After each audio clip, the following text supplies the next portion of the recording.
साया। यूं तो बनारस घाट अपनी खूबसूरती के लिए बहुत प्रचलित है, पर घाट के किनारे कई राज लिए बैठे हैं। ये कहानी शुरू होती है बनारस के घाट के पास बने ममता निवास से, जहाँ प्रिया लाल जोड़े में ममता के घर उसकी बहू बनकर आती है। आओ आओ बहू, घर को अपने पैरों से पवित्र करो।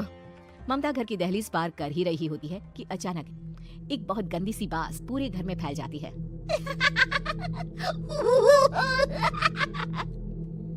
ये बदबू और ये आवाजें, ये कौन हंस रहा है माँ? अब ये पड़ोसी ना हमारे थोड़े अलग से है। कहाँ हम शाकाहारी और ये मांस मच्छी खाने वाले। छोड़, तू ध्यान मत दे और गृह प्रवेश कर। और हाँ बहू, अपनी सास की एक बात हमेशा याद रखना, इन पड़ोसियों से तो कभी बात नहीं करेगी। अच्छे लोग नहीं है ये। अपनी सास की ये बात मानेगी ना बेटा? हाँ माँ, जो आपकी मर्जी, मैं उनसे बात नहीं करूंगी। अगले दिन प्रिया अपनी पहली रसोई बनाने रसोई घर में जाती है। ये छोटी बात तो नाक में जा रही है। एक काम करती हूँ, खिड़की खोल देती हूँ।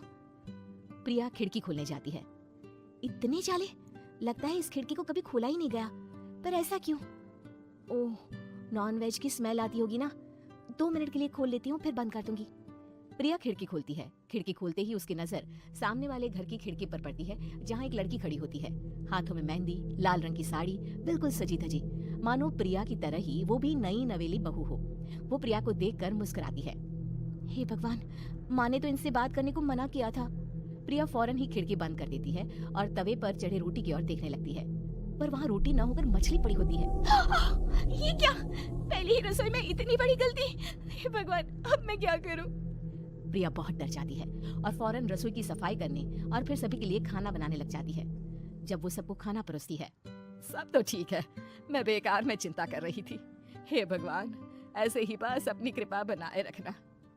रात के वक्त जब सब सो रहे होते हैं, तब प्रिया को पायल की आवाज सुनाई देती है, जिससे उसकी आंख खुल जाती है। ये पायल की आवाज कहाँ से आ रही है? प्रिया उठकर उस आवाज के पीछे छत की सीढ़ियों तक जाती है। तभी उसे बच्चे के रोने की आवाज आती है। प्रिया छत पर जाती है तो क्या देखती है? वही लाल साड़ी वाली लड़की अपनी गोद में एक नवजात बच्चे को घुमा घुमा कर सुला रही है। तभी प्रिया की नजर उसके पेट पर पड़ती है। ओह गॉड, ये तो प्रेग्नेंट भी है। सुनिए, बच्चा सो नहीं रहा है क्या? मैं कुछ मदद करूं? नहीं नहीं, आपके घर वालों को अच्छा नहीं लगेगा, मैं संभाल लूंगी। स्नेहा की गोद से बच्चा हाथ मारकर प्रिया की गोद में आने को छटपटाने लगता है। दोनों घर अगल बगल में बने होने के कारण प्रिया उस बच्चे को गोद में ले लेती है। प्रिया के पास आते ही वो सो जाता है। बच्चे का वो स्पर्श रात भर प्रिया भूल नहीं पाती और अगली सुबह वो छत पर कपड़े सुखा रही होती है। तभी उसे एक औरत इशारा करके बुलाती है। स्नेहा कह रही थी बाबू तुम्हारी गोद में आते ही सो गया। मैं गौरी, स्नेहा की माँ हूँ। बहू, घर आना, बाबू को खिला भी लेना। शाम को जब घर पर कोई नहीं रहता, बच्चे से मिलने के लिए प्रिया छिपकर अपनी पड़ोसन के घर चली जाती है और कुछ देर बच्चे को खिलाकर वापस लौट आती है। इसके कुछ दिन बाद ही प्रिया को पता चलता है कि वो माँ बनने वाली है। ममता की खुशी का ठिकाना नहीं रहता। माँ जी, पता नहीं क्यों उल्टी आ रही है। प्रिया भागती हुई वॉशरूम में जाती है तो हरे और लाल रंग की उल्टी करती है। उस उल्टी में से कीड़े निकलते हैं। ये क्या? खून और ये कीड़े! माँ! माँ! प्रिया की आवाज सुनकर ममता दौड़ कर आती है, पर बेसिन में कुछ नहीं होता।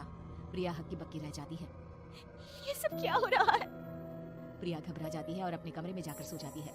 डर के कारण वो इतनी थक जाती है कि उसकी आंख लग जाती है। तब उसे ऐसा लगता है उसके पेट पर मानो कोई बैठा हुआ हो। कौन हो? प्रिया के पेट पर एक 5 महीने की बच्ची बैठी हुई थी, जो बुरी तरह जली हुई थी। माँ, तुम ही मुझे लाई ना अपने पेट में? मैं तुम्हारी माँ नहीं हूँ। कौन हो तुम? माँ, देखो मैं जल गई बुरी तरह से। 6 महीने पेट में रहने को भी मुझे नहीं मिला। सहला दो ना माँ। बचाओ! बचाओ! माँ! ममता दौड़कर कमरे में आती है। प्रिया की बातें सुनकर वो सब समझ जाती है। तू कहीं बगल वाले घर में तो नहीं जाकर आई ना बहू? मुझे माफ कर दो, मैं गई थी माँ।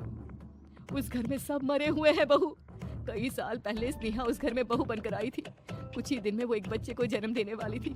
पूरा घर बच्चे के आने की खुशी में खोया था कि एक दिन अचानक उस घर में आग लग गई। सब बुरी तरह जलकर मर गए। गौरी आज भी दादी बनने का इंतजार कर रही है और इसीलिए स्नेहा ने अपना अजन्मा बच्चा तुम्हारी कोख में डाल दिया।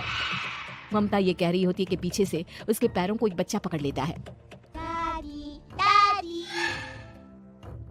माँ, स्नेहा की गोद में यही बच्चा था। ये बच्चा कौन है फिर? तेरी मौत है। तेरी भी दादी। जिस चीज का ममता को डर था वही हो गया। ममता निवास के ऊपर मौत ने चादर बिछा दी थी। प्रिया का पेट ऐसे बढ़ जाता है मानो 9 महीने का हो। 2 हाथ उसके पेट से बाहर निकलते हैं। बहू, संतोष को फोन कर, किसी पंडित जी को बुला बहू। प्रिया का पति भागता हुआ घर आता है। ये तो होना ही था माँ। तेरा बाप तेरे सामने आ गया तो तू सह नहीं पा रही है।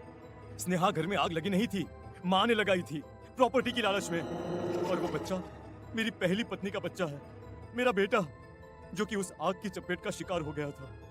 मैंने तुमसे ये सब माँ के कहने पर छुपाया था। मुझे माफ कर दो प्रिया। तुम अगर चाहो तो यहाँ से जा सकती हो। मैं तुम्हें किसी भी बंधन में रखना नहीं चाहता। मेरी शादी हुई है आपसे, मैं आपको छोड़ नहीं सकती, पर उससे पहले हमें स्नेहा, उसकी माँ और बच्चे की आत्मा की शांति करवानी होगी। संतोष और ममता गौरी के घर जाते हैं। अंदर सब कुछ जला हुआ होता है। जमीन पर जली हुई लाशें बिखरी हुई थी। ममता रो रो कर अपने करने की माफी गौरी से मांगती है।